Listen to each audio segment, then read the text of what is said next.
The Yankees just lost the Subway Series to the Mets. A 5-2 win, a 6-3 loss, and a 7-6 extra innings loss. And honestly, this series felt like the perfect summary of where the Yankees are right now. Because there were moments where you could see clearly the talent, the upside, and the reason that people believe in this team. But every time the momentum was there, something broke. A defensive mistake, a missed opportunity, a bullpen collapse. And that's the story now. Not that the Yankees can't compete, it's that they can't consistently finish.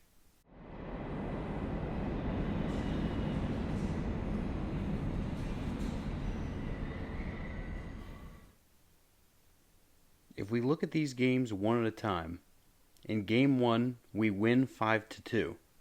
And Cam Schlittler was amazing as usual. He goes 6.2 innings, 2 hits, 1 earned run, 2 walks, and 9 strikeouts.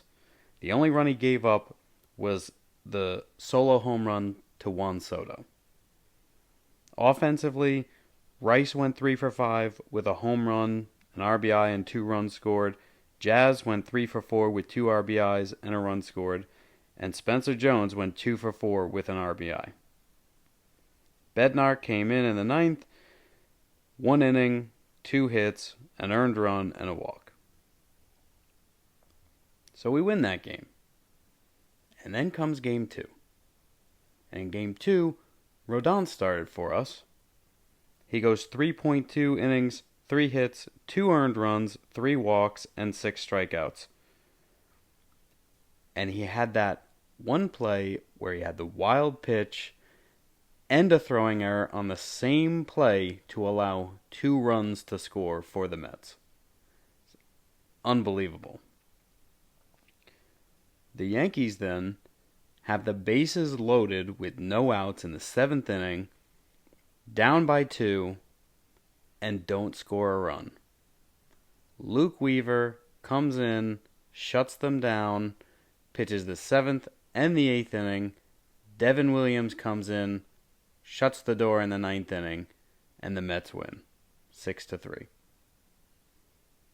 In Game 3, we end up losing 7-6 in 10 innings. Elmer Rodriguez started the game. He went 4.1 innings, gave up 5 hits, 1 earned run, 1 walk, and 1 strikeout. The Yankees looked pretty good in this game. Jazz and Volpe each had 2 hits.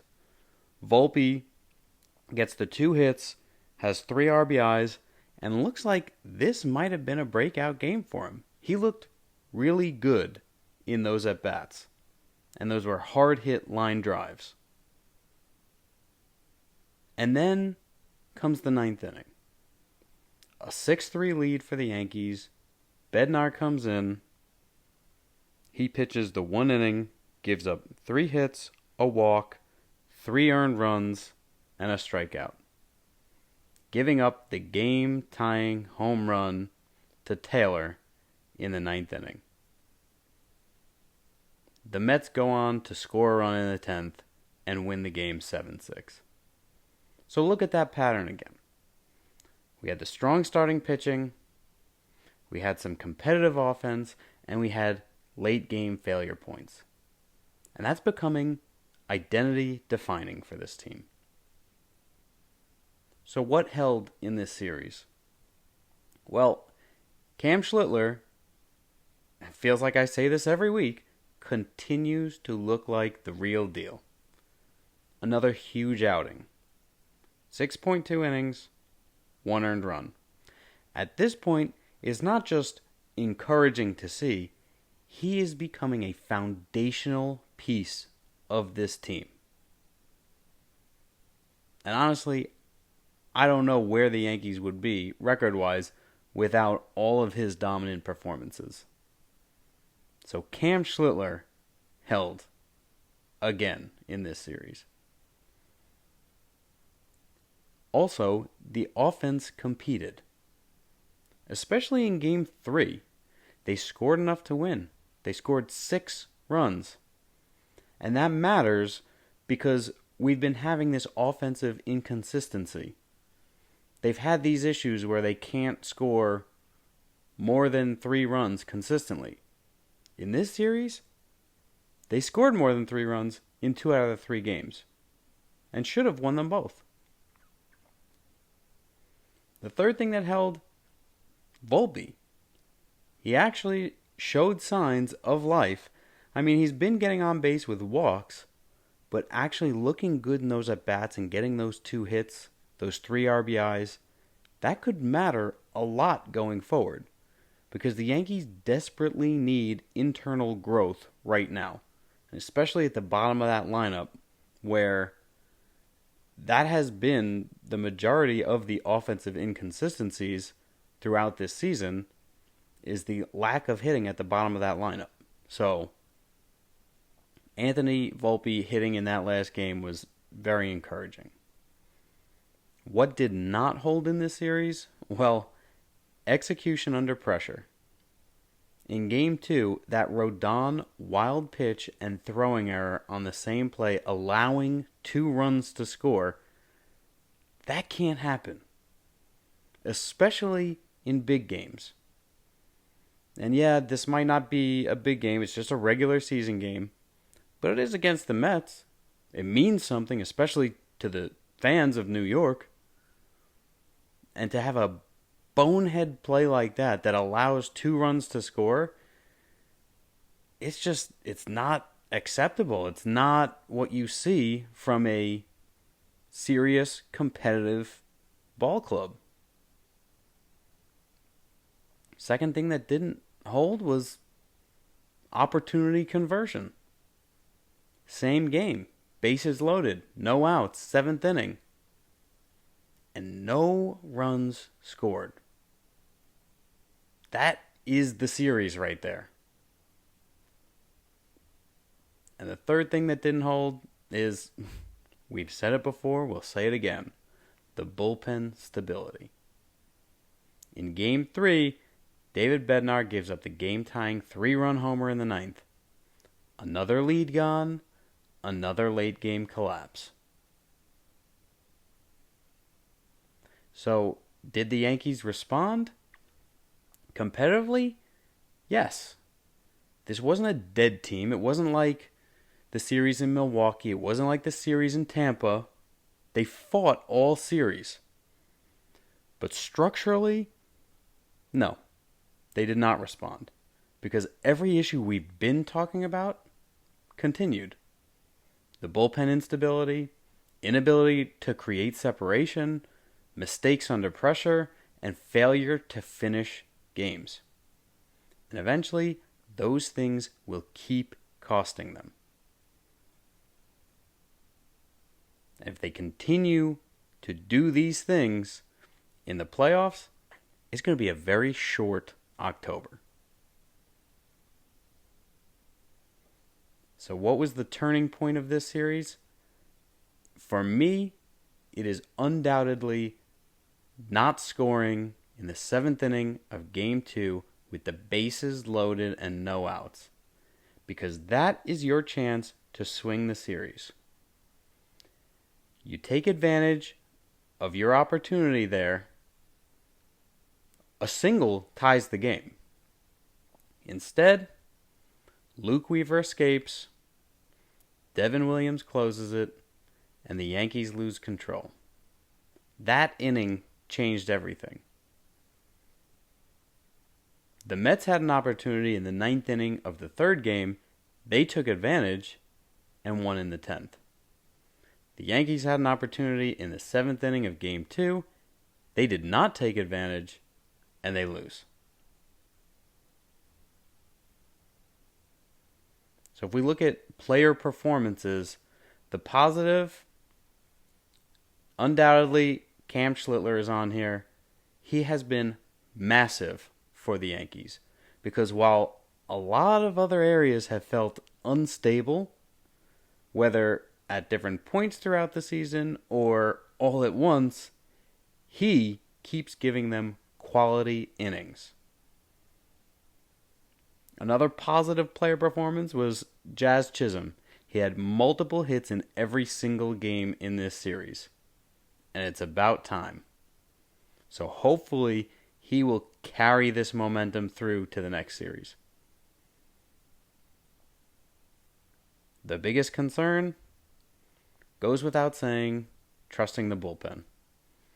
It's becoming impossible to ignore. There's been too many blown moments, too many late game failures, and I personally do not want to see David Bednar in the 9th inning right now. I don't want to see him in a high leverage situation right now. He's lost it. Because even in the win in the first game, he gave up a run in the 9th inning. So maybe if he gets put in some low leverage situations for right now, maybe he can gain that back. But right now, he doesn't have it, and he should not be pitching the 9th inning in safe situations right now. And who's trending for me right now? It's Volpe. After his first game, he had an 0-for at the plate. He had the error, and I said, this is concerning. It's only one game, but it's concerning. And again, now we're going in the other direction.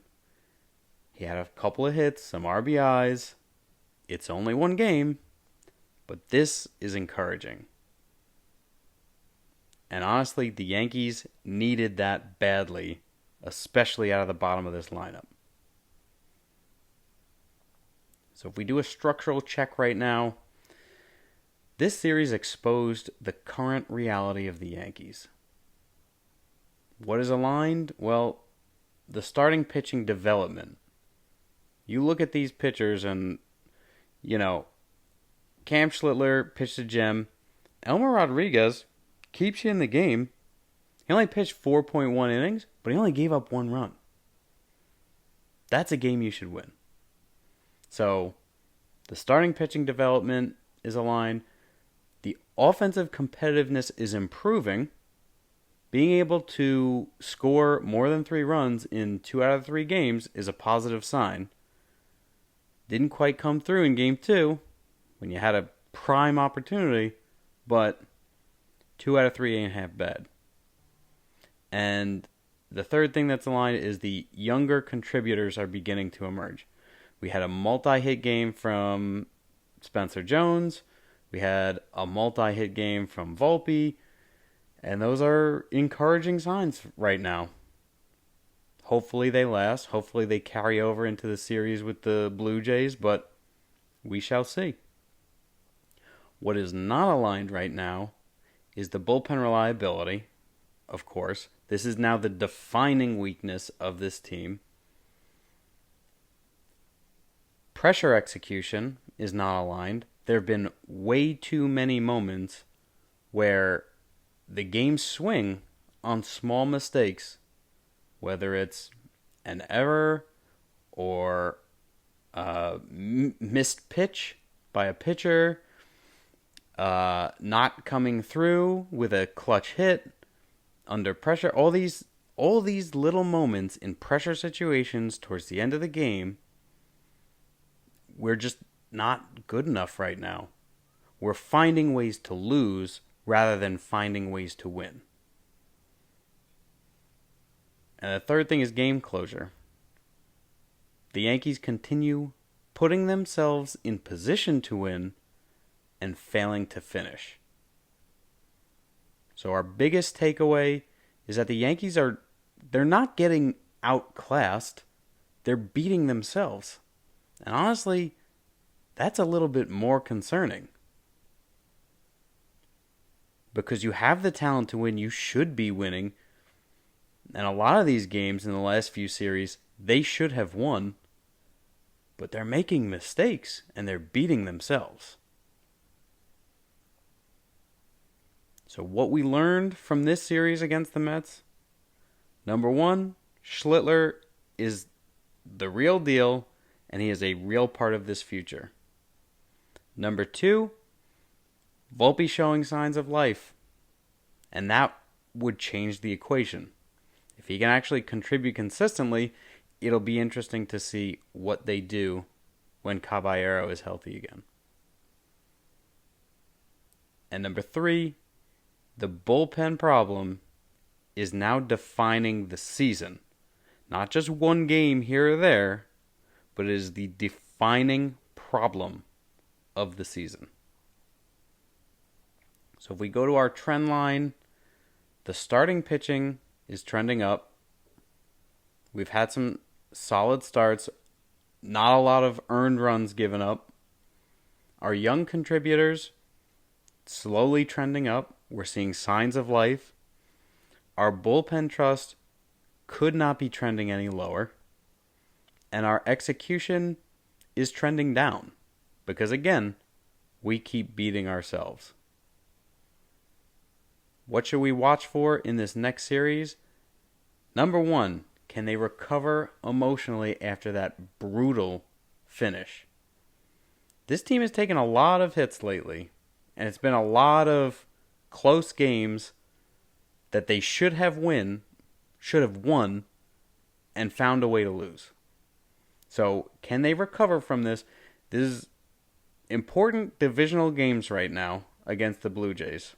These are the games that you have to win. So, can they turn that around? Number 2, is Volpe actually turning a corner, or was it just a good game? So, if he is turning the corner, that would be huge for this team. And number 3 is, can the bullpen stabilize at all? Because right now, every lead late in games is fragile.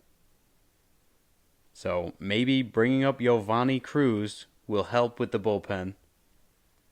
I think it will. But I would love to see how he does in a major league game.